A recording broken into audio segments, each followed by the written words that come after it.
Louvado seja Deus. Vamos então aqui para a nossa aula de hoje, gente. E hoje nós vamos, enfim, nas outras semanas a gente ficou mais na questão de atos do treinamento. E agora, hoje vai ser uma aula só, edificação, certo? Vamos ali com a ética do reino de Deus, Sermão do Monte. Você tem aí o seu roteiro. Você tem alguns versículos ali no início do roteiro, mas eu gostaria de lê-los, ou seja, de ler os outros. Mateus 5, 43 a 48. Vamos ler todos os versículos. No roteiro você só tem aqueles ali, né? Diz assim, Jesus dizendo: vocês ouviram o que foi dito?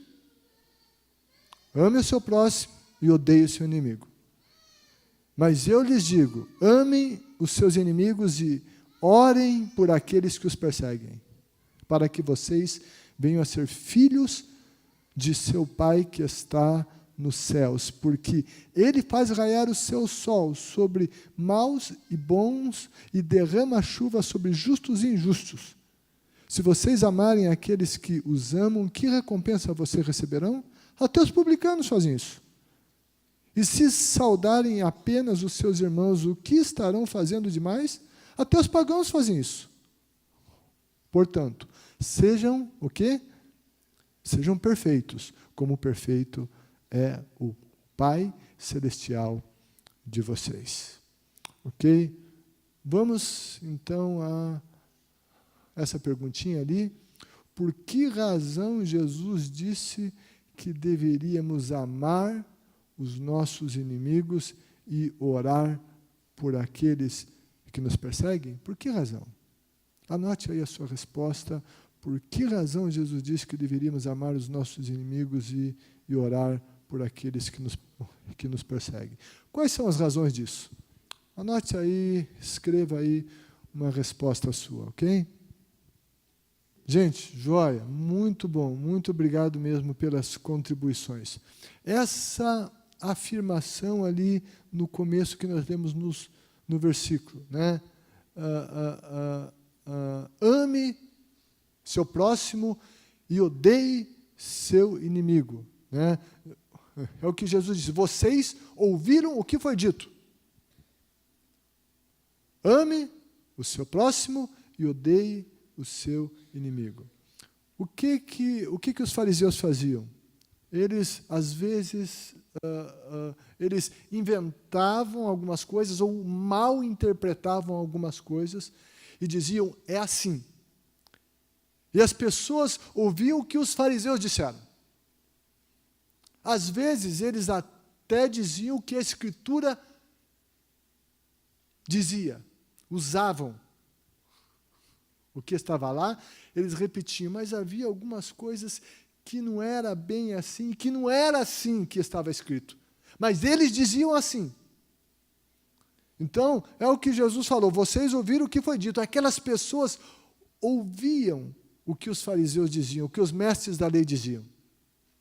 E é isso que Jesus está se referindo. Só que essa afirmação, ame o seu próximo e odeie o seu inimigo, não existe em nenhum lugar do Antigo Testamento. Eles diziam, mas a Escritura não dizia. Em nenhum lugar está escrito. Mas eles mencionavam isso como se lá estivesse. E tem muitas vezes algumas pessoas dizem algumas coisas que a Bíblia diz, mas ela não diz. E, de repente, isso corre. E as pessoas abraçam isso e começam a repetir. Então, era o que estava acontecendo. Mas, de onde veio esse dito deles? Os mestres da lei,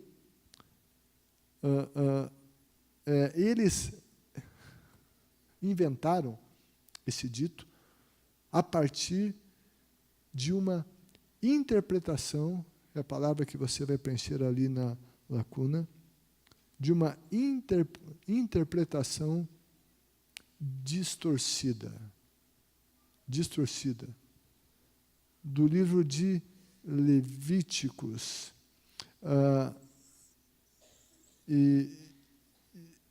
eu gostaria de ler aqui, só que tem um erro no roteiro, gente. Não é 18, é capítulo 19, tá? Arruma ali. Certo? Capítulo 19, versículo 18. Então, o que diz esse versículo? Está escrito assim: não procurem vingança, nem guardem rancor contra alguém do seu povo, mas ame cada um o seu próximo como a si mesmo, eu sou o Senhor. Qual foi a interpretação que eles fizeram disso?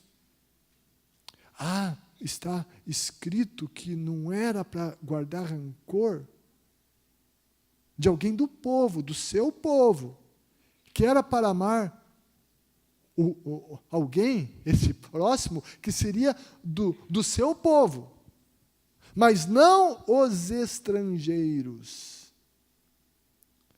Então, diz do povo, está falando do povo, então isso não se aplica aos estrangeiros, não é aplicável. Então eles achavam que eles estariam livres para odiar o estrangeiro ou o inimigo. A partir disso, eles construíram essa interpretação. Contudo, eles tomaram esse texto e o tiraram do contexto geral da Escritura. E mesmo do que viria em seguida. Em seguida.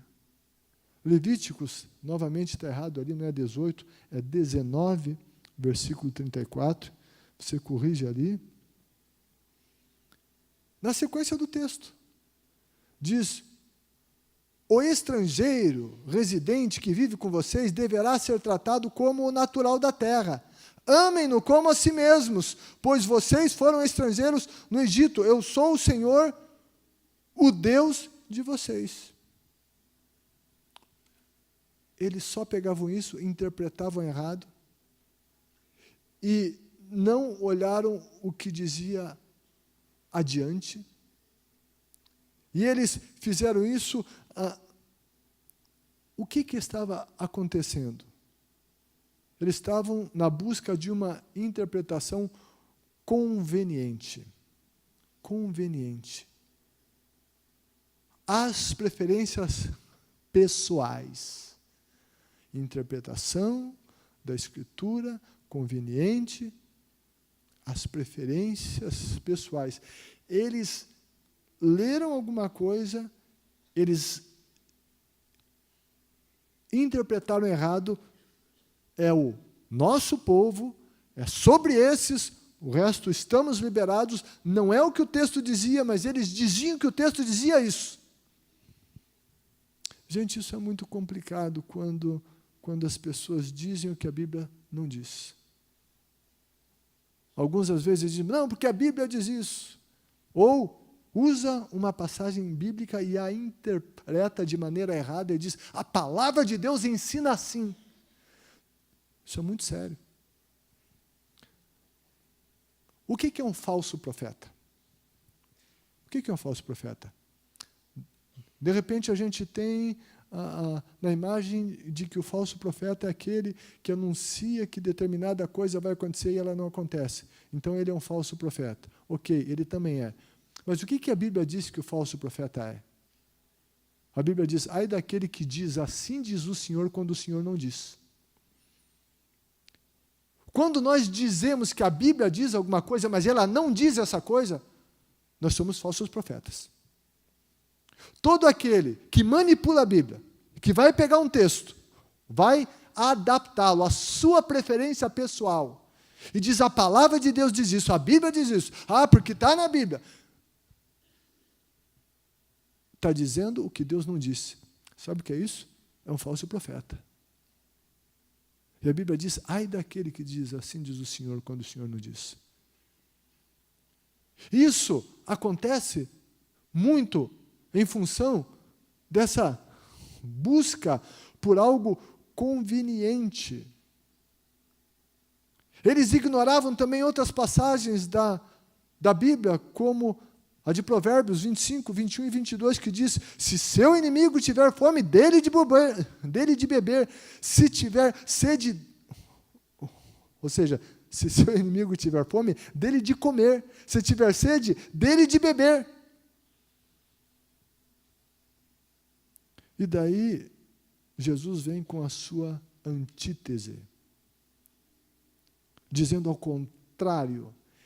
Ele diz: vocês ouviram o que foi dito, ame o seu próximo e odeie o seu inimigo, mas eu lhes digo.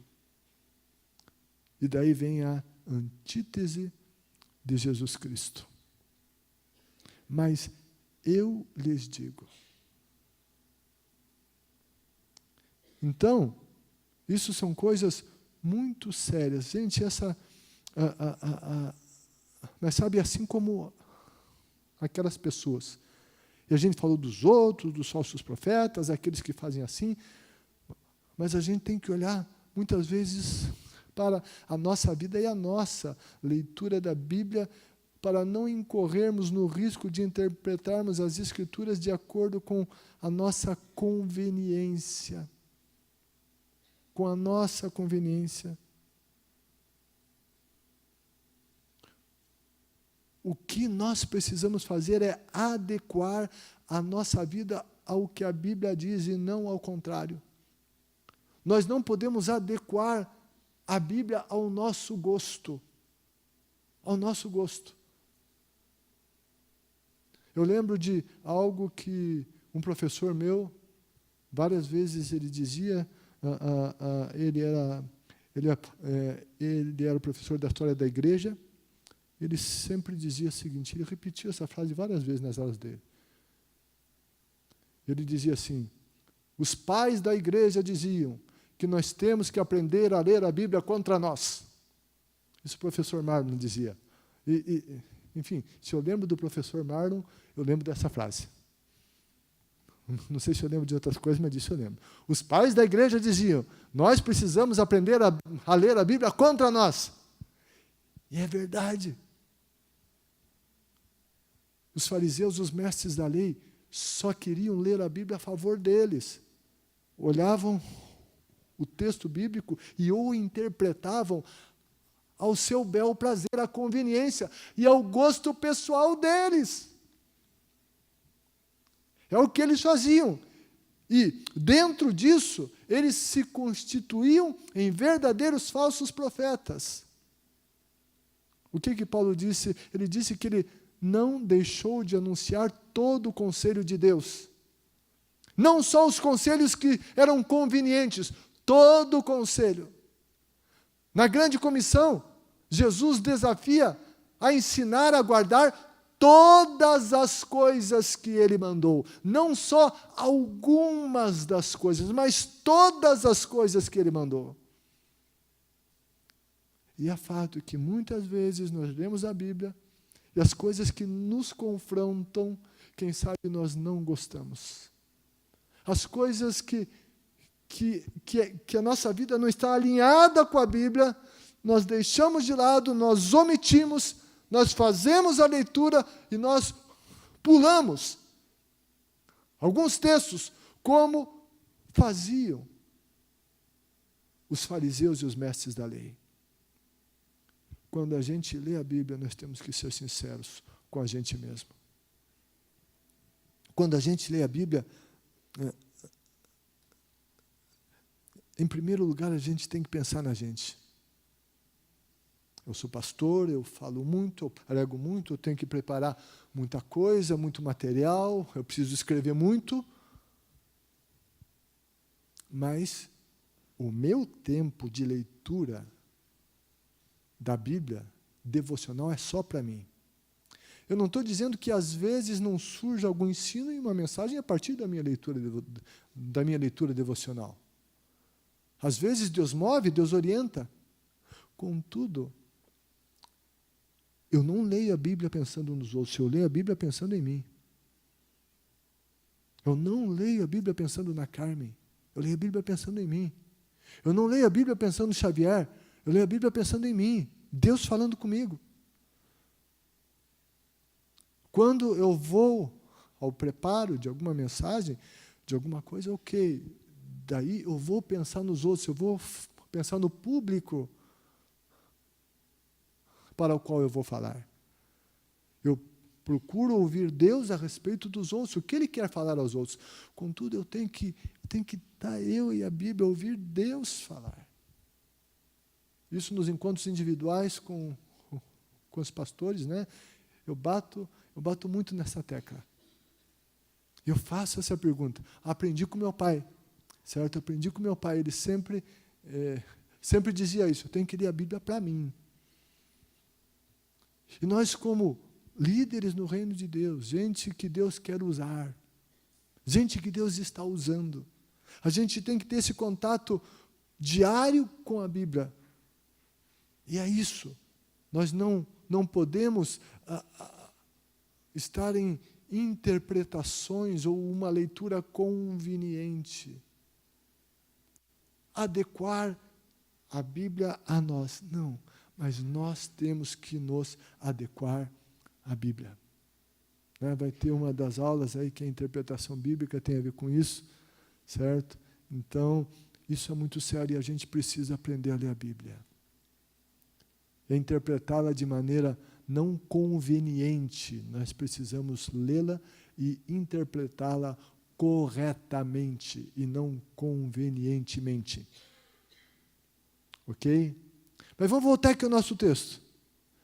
Jesus ensinou que deveríamos amar os nossos inimigos, e se assim o fizéssemos, nós seríamos filhos do Pai Celestial.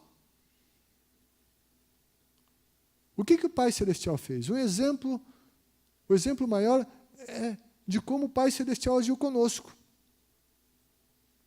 Qual era a nossa situação? De separados de Deus. O pecado nos colocou em inimizade com Deus.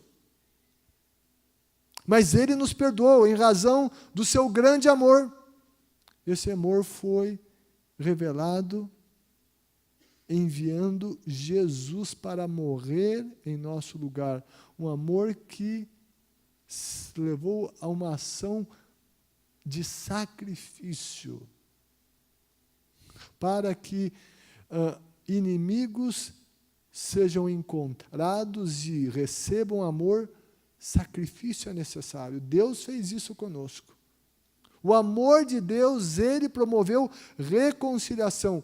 Quando há uma reconciliação, existe a pacificação. E nós já estudamos, nesse capítulo de Mateus, no versículo 9, essa bem-aventurança, diz que os pacificadores seriam chamados filhos de Deus. E nós lemos aqui, para que vocês sejam filhos de Deus. Quando a gente faz isso, age dessa maneira com o nosso inimigo. E esse processo vai acontecendo. E não quer dizer que a gente faz uma vez só e já resolveu. Às vezes é um processo de anos. Tendo essas atitudes de abençoar, de amar, de orar. E às vezes as coisas não acontecem imediatamente, mas sabe, a gente tem que estar sempre obedecendo, como a Maria disse, quando a gente obedece, a gente é abençoado. E obedecer muitas vezes não é fácil, mas nós somos chamados a isso, porque o amar inimigo, o orar em favor do inimigo, isso é uma ação pacificadora. Bem-aventurados os pacificadores, pois eles serão chamados filhos de Deus. Quem é filho vai trazer em si esse DNA, a imagem, o caráter do Pai, nesse caso do Pai Celestial. Do Pai Celestial. Junto à ordem de orar,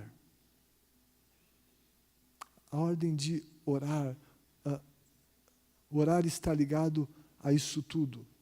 Jesus disse que nós devemos de orar por aqueles que nos perseguem. E está no contexto.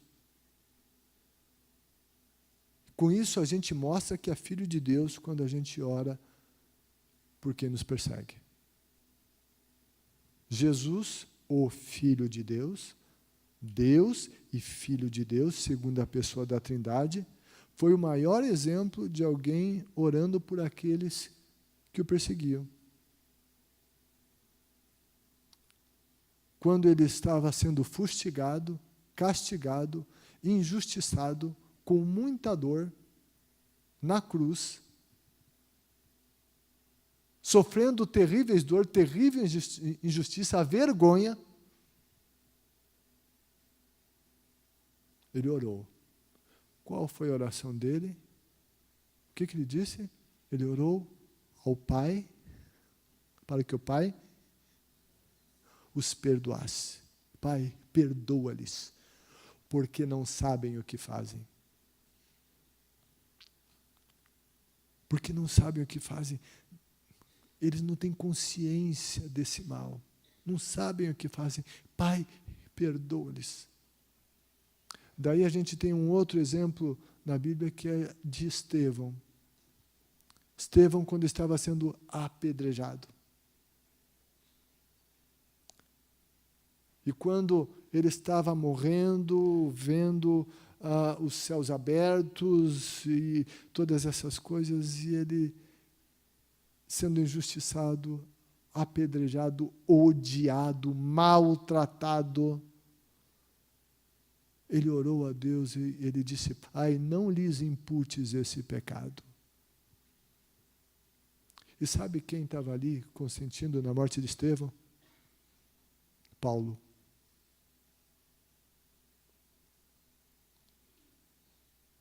Sabe, Deus é soberano, eu sei disso, e a Bíblia não diz isso de maneira explícita, mas isso para mim está muito claro, está implícito. Que Paulo se converteu, foi o que foi, também por causa da oração do Estevão. A oração do Estevão em favor dos inimigos, e o Paulo é alguém que a gente conhece e a gente não sabe quantos mais a oração de Estevão alcançou ali. Mas sabe o que ele fez? Ele fez como Jesus, como o Filho de Deus. Ele orou pelo inimigo, pelos inimigos. E a gente é filho de Deus, segundo esse texto, uma marca de filho de Deus é orar em favor do inimigo. Nós oramos em favor dos nossos inimigos. Você tem orado? Você já orou em favor do teu inimigo? Mas que tipo de oração? Deus mata esse desgraçado.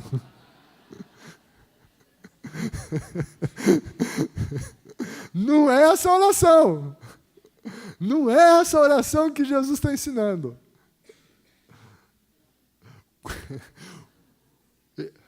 Enfim, ele falou de amar e de orar.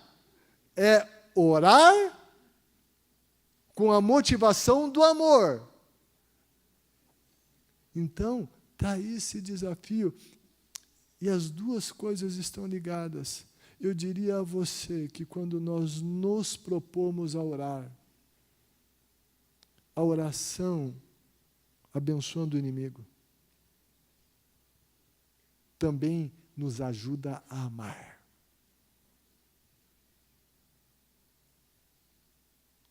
Muitas vezes eu estou conversando com pessoas e, puxa vida, fulano fez isso, fez aquilo comigo, e olha como é que pode aquele outro. E daí eu levo a pessoa a pensar: você já pensou que esse cara vai para o inferno? Você já pensou que esse cara vai passar a eternidade inteira no inferno? Você já pensou que essa pessoa está fazendo isso porque ela tem um coração amargo? Porque ela tem um histórico difícil? Será que essa pessoa é digna, merece o teu ódio? Será que ela não precisa da tua misericórdia? Se coloca no lugar dela. E essas coisas às vezes nos ajudam. Quem sabe aquela pessoa não conhece o Jesus que nós conhecemos, o amor de Deus, não tem o Espírito Santo como temos. E a gente quer cobrar dessas pessoas algumas coisas que nós, por causa da graça de Deus, somos capazes. Mas essa pessoa não tem essa capacidade ainda. E mesmo que tivesse, Jesus está dizendo que nós devemos de amar e de orar. O amor e a oração também se revelam em ações.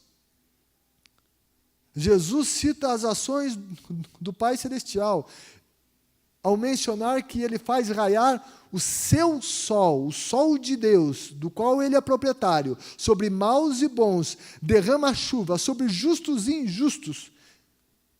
Isso mostra que Deus não exclui aqueles que o estão ainda excluindo de suas próprias vidas. Isso mostra que Deus mantém a porta aberta para que tais pessoas reconheçam o amor dele, se arrependam e venham se reconciliar com eles. As nossas atitudes de bondade, é a palavra que você coloca na lacuna, as nossas atitudes de bondade e não de hostilidade. E não de hostilidade. Farão com que haja reconciliação. Reconciliação. A Bíblia mostra que nós somos chamados ao ministério da reconciliação. A Bíblia diz, e nos deu o ministério da reconciliação. E esse é um ministério que todos nós temos. Deus deu a todos nós. Deus nos quer como agentes de reconciliação. A Bíblia diz que Deus abomina aquele que semeia contenda entre irmãos. Tem uma lista de pecados, e uma versão menciona aí o sétimo, a sua alma abomina, e está lá, semear contenda entre irmãos. Deus odeia isso, Deus odeia fofoca, contenda entre irmãos. O ministério que Ele deu é o de reconciliação. O nosso papel, como cristãos, como amigos, como conselheiros, como líderes de grupos pequenos, como gente da equipe de culto, é de buscar reconciliação. E a gente ouve algumas histórias, às vezes, que às vezes a vontade é de dizer para a pessoa, olha, sai fora. Né? Não fica assim, responda do mesmo jeito. Enfim, às vezes é tanta injustiça, mas sabe, a gente não diz mesmo que tenha vontade. Pois o ministério que Deus nos deu não é o ministério da separação. Ele nos deu o ministério da reconciliação. Esse ministério começa em casa, começa com marido e mulher, certo? Então, marido, ei, Deus te deu esse ministério. Mulher, Deus te deu esse ministério, tá? Com os filhos, com os parentes, no trabalho, na igreja. Esse é o nosso ministério. É de reconciliar. Ministério dado a todos. A todos. Amar aos inimigos. Jesus disse que se nós amarmos os que nos amam, não seremos em nada diferentes dos pagãos. E daí ele vai falar aqui sobre saudação. Se nós saudarmos apenas os irmãos, nós faremos o que é comum, e não haverá destaque nenhum nesse comportamento. Por que ele disse isso? Porque a saudação na época, certo? Tinha todo um ritual e demandava tempo. Você tinha que gastar um tempo na saudação. Se você ia saudar alguém, você tinha que dedicar um bom tempo a essa pessoa. Você tinha que parar a tua caminhada, olhar para a pessoa e havia todo um ritual nesta saudação. Você tinha que dedicar um tempo. Sabe o que Jesus está dizendo? Que a gente tem que respeitar, tem que amar, tem que dedicar tempo a essas pessoas que são mal amadas em tantos lugares. E por isso que elas às vezes se constituem em inimigas de todas. Mas Jesus está dizendo que é para parar, que é para olhar, que é para saudar, que é para investir um tempo para ver se consegue construir uma relação com ela, uma saudação, um tempo. E se essa pessoa vir que é um interesse, uma saudação, dedicação de tempo a ela que faz mal a nós, mas mesmo assim nós dedicamos um tempo. Isso abre chance, isso abre oportunidade. Se a gente olhar no olho dessa pessoa, se a gente olhar com uma cara não fechada, não uma cara ruim, mas um rosto de aceitação e de amor. Então Jesus disse que, sabe, você saudar quem está tudo bem, quem é conhecido, tudo bem, mas não faz diferença nenhuma. Você dá atenção para quem ama você é fácil, mas Ele está dizendo que é para a gente parar e dar atenção. Mostrar interesse na construção de uma relação que está quebrada ou que nunca foi construída. Ele está nos ensinando a fazer isso. Ele quer que nós dediquemos, investamos um tempo para buscar essa reconciliação, essa restauração. Nós podemos dizer que Paulo, em sua epístola aos Romanos, resume esse ensino de Jesus, Romanos 12, 21, quando ele fala: não se deixem vencer pelo mal, mas vençam o mal com o bem. E esse termo vencer, quando ele usa o vencer, isso deixa implícito que existe um conflito. Existe um conflito. E esse ocorre lá dentro da gente. Um conflito entre carne e espírito.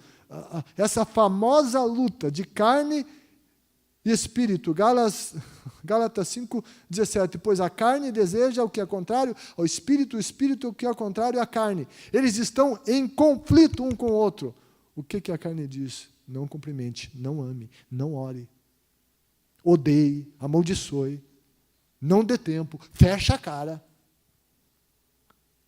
Mas o Espírito diz o que a Bíblia diz: ame, ore. Abra um canal de comunicação, converse. E daí tem esse conflito. E é isso que ele fala. Ele fala dessa luta, não se deixem vencer pelo mal, vencer. Está falando de luta, conflito interior. E eu e você passamos esses conflitos. E como é que a gente tem saído desses conflitos? Quem tem vencido, o espírito ou a carne?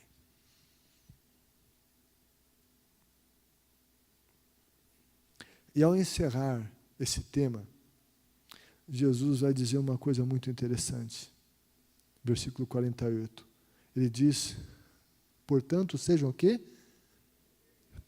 Perfeitos, como perfeito é o Pai Celestial de vocês. Sabe, com essa declaração, Jesus não está dizendo, afirmando que aqui na terra nós teremos essa perfeição divina em plenitude. Não, mas Ele nos desafia a colocá-la como um ideal. Mas é interessante que Jesus fala do ser perfeito como o Pai é, no contexto desse assunto. Desse assunto. Quando amamos os nossos inimigos e oramos por eles, nós ficamos cada vez mais parecidos com o Pai Celestial. E mais nós nos aproximaremos da sua perfeição. E é por isso que Jesus disse assim: vocês serão filhos de Deus. Vocês terão esse DNA de Deus, vocês serão como o Pai de vocês. Se a gente amar inimigo, orar por eles, se nós tivermos ações com eles como o Pai Celestial tem, de fazer raiar o sol sobre bons e maus, chuva sobre ambos, se eles não forem rejeitados por nós, se tiver um canal de comunicação, se a gente dá tempo a eles, Jesus está ensinando que a gente está no caminho da perfeição.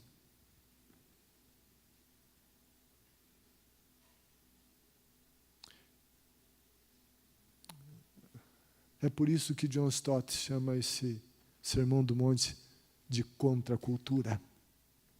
Porque isso é contracultura. É contra a cultura desse mundo, é contra a nossa cultura. Nós temos que nos aculturar à cultura divina. Jesus nos ensinou a orar: venha o teu reino. Reino de Deus, domínio de Deus.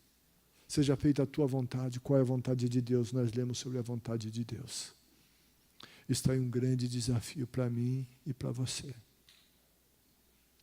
Vamos ficar em pé?